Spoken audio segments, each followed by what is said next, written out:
It's Thursday, another work day, time to work.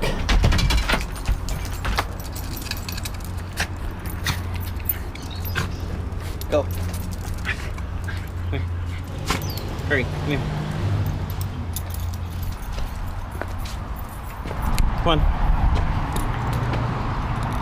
Yes, the ground. What is this?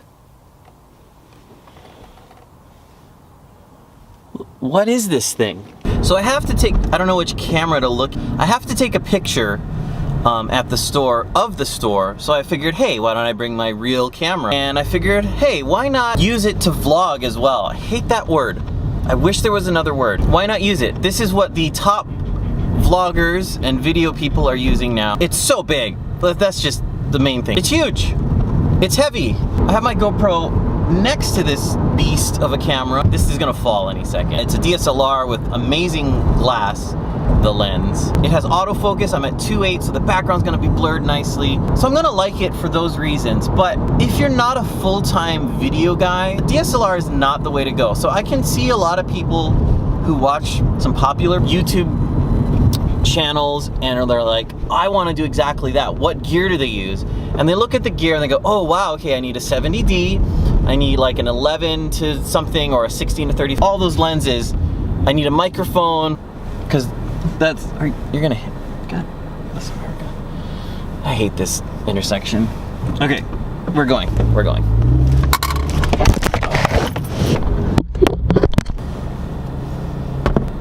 So that's a perfect example. It's way too big for the space I have. I have it on my dashboard. This is just stupid, but I wanted to try it. Is the high quality worth the weight of the camera, falling down, all these other problems, versus the GoPro, which, to be honest, looks great. I guess this is a technical talk. I tried shooting at 2.7K yesterday. Typically we watch things in 1080, and that means the quality shoots higher, and then when you down res it, they call it, put it back, it looks amazing. It was the files are bigger, the battery gets used up faster, but the quality looks great. And I'm a stickler for quality, even for this that nobody's watching. If you're gonna do something, do it somewhat all the way. Anyway, it looked amazing. There's so many other things you have to think about with the 70D. It only records up to half an hour at a time, and then you gotta stop it. So if you're doing longer things, you have to remember to go and press record again. The file sizes, I believe, are bigger for the amount of time you get. I could be wrong there. It's just big. It's huge. We're driving, people are looking at me like I'm an idiot with a DSLR on my windshield. It's crazy.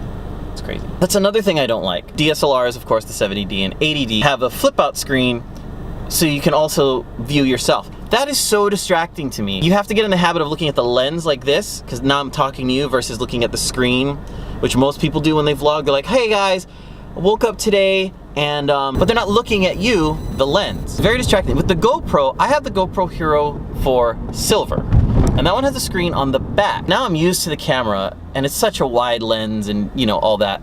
I know where I'm pointing it, and the GoPro is very, very forgiving with camera angle, again, because it's so wide and it's all in focus. You don't have to worry about that stuff. That's a huge, huge deal. So I can just talk into it and I look at the lens because there's nowhere else to look.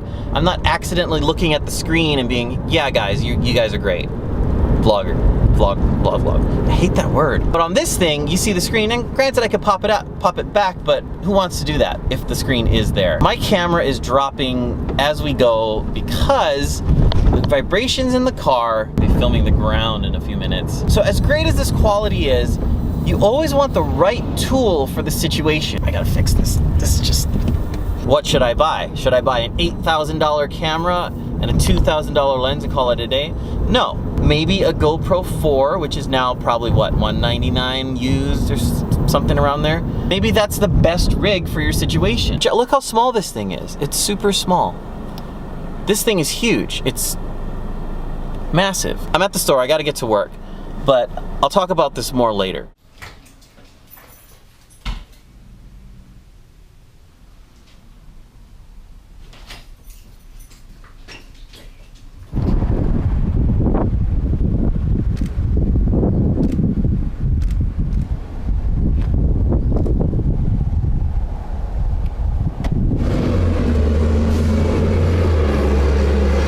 picture with the GoPro. It's a super duper wide angle.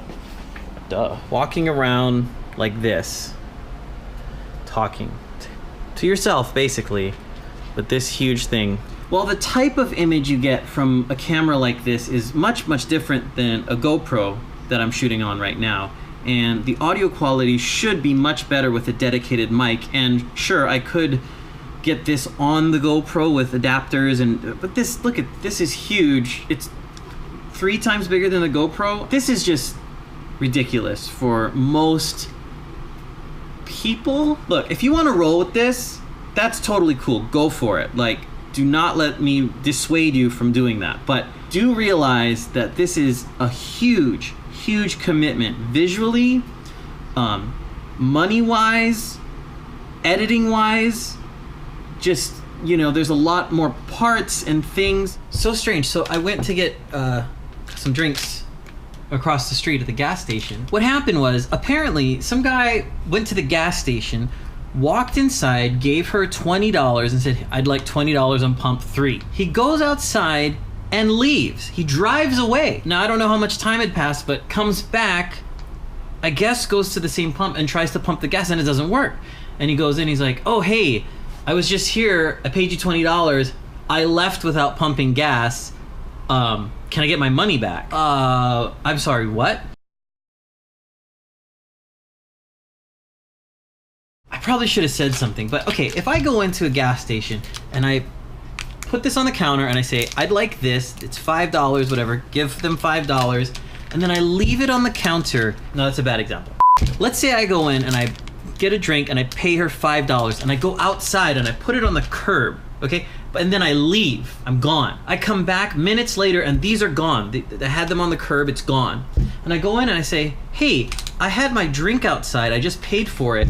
Can I get another one? It's not there anymore. No, of course not. You can't. Same thing with the gas. If I pay $20 for gas, don't pump it, leave, and come back and expect to either get money back or to be able to pump the gas.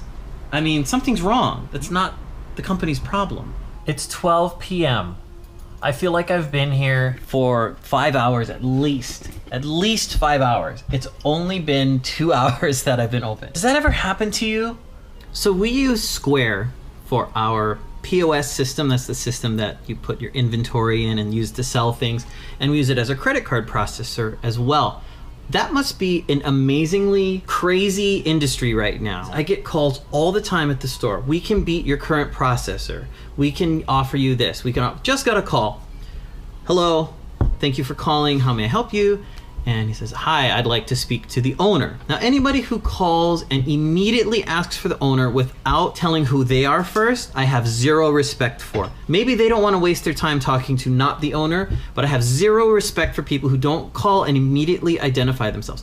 Hello, this is so-and-so from so-and-so company. I'm calling on to talk about credit card rates. May I speak to the owner or someone in charge of that? No. Hi, I'd like to speak to the owner. I already don't like the guy. So I say, okay, may I ask who's calling? He goes, this is Nathan. Really? You're gonna give me your name? I said, hi Nathan, do you represent a company of any sort? He says, oh yes, we are, and who knows what the hell he said because he was mumbling anyway. I said, okay, sorry, that's what I meant when I asked who's calling. He's like, oh, sorry, I didn't know. And then he said, I'm calling on behalf of da-da-da credit card company or merchant services. He said, oh, thank you so much for calling, but we are not interested in changing our merchant services. And he said, well, I'd like to tell you, we have the lowest rates. And he went on his little pre-approved spiel that he was reading. We're gonna be in town in Honolulu, Hawaii, and we can talk to you guys. I said, I'm not interested. So he said, well, there's $1,000. If we can't beat your current provider, we'll give you $1,000. We're not interested. And finally he's like, oh, okay. And I hung up. Now, I usually hang up well before that, but this guy, the fact that he didn't offer his company name when I asked who's calling, I did not like that. I really didn't like that. But you just keep pressing and you offer $1,000. Get out of here.